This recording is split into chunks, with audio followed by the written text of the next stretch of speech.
il faut que on s'arrête sur un des événements du jour. C'est l'offensive israélienne qui a réellement débuté. Nous avons les images de Tsahal qui arrive à Rafah. Rafah, on en parle souvent. C'est une partie du territoire sud de la bande de Gaza et c'est aussi le point de passage entre les Palestiniens, le territoire palestinien de Gaza et l'Égypte. C'est par là que passe notamment l'aide humanitaire depuis le début du blocus partiel, parfois total, en ce qui concerne les parties du territoire de Gaza par les Israéliens. Les Israéliens, depuis des semaines, annoncent qu'ils vont passer à l'offensive à Rafah ce matin. Regardez leurs chars, ils ont changé les drapeaux. Vous voyez les drapeaux qui sont là, drapeaux palestiniens. Dans quelques instants, vous allez voir, ce sont des drapeaux israéliens qui ont été mis à la place. Et c'est donc Israël qui contrôle cette partie gazaoui du territoire palestinien en termes d'abord en termes stratégiques et en termes symboliques. Qu'est-ce qu'on peut dire, colonel Goya, de cette opération de l'armée israélienne ce matin ?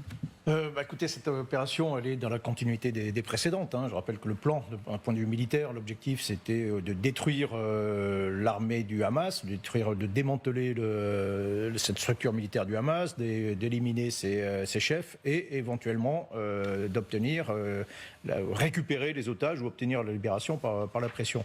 On est maintenant à la première phase, c'était le nettoyage, on va l'appeler comme ça, le nettoyage complet du nord du territoire. La deuxième phase, donc autour de Gazaville. La deuxième phase, c'était autour de Khan Younes, à partir du mois de décembre.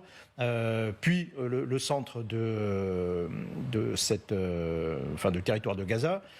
Et puis là, logiquement, la troisième phase, la dernière phase, ça aurait été le nettoyage de la région de Rafah. Puis ça s'était suspendu et les forces israéliennes se sont retirées du territoire de Gaza, sauf dans le centre, qu'ils contrôlent avec des brigades de réserve.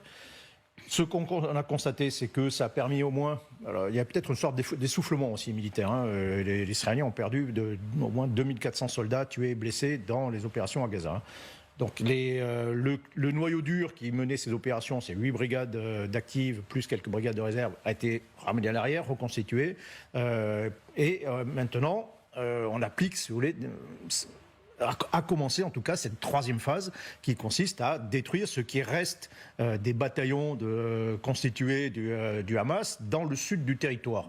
Ce passage-là, la prise en main, la possession de ce passage-là. Alors c'est le passage, oui, c'est le passage. Alors c'est point partie, c'est une zone très particulière parce qu'elle est frontalière avec l'Égypte.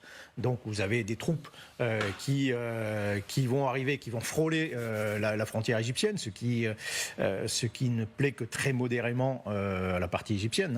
Ils l'ont dit très clairement. Deuxième particularité, c'est que c'est une zone qui maintenant est encore plus peuplée que précédemment, puisque une grande partie des réfugiés sont dans cette zone. Alors là, c'est la partie de la frontière, ce sont des hangars, des bâtiments de douane, déserts. C'est le point de passage. C'est le point de passage. Oui.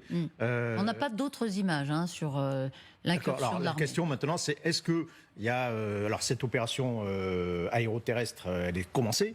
Est-ce qu'il y a la volonté de la part des Israéliens d'aller jusqu'au bout, de continuer malgré les propositions de trêve, ou est-ce que toujours dans ce cadre-là, on continue à faire pression pour obtenir peut-être une trêve dans de meilleures conditions pour les Israéliens? On ne sait pas trop. Cette opération, on peut l'arrêter à tout moment.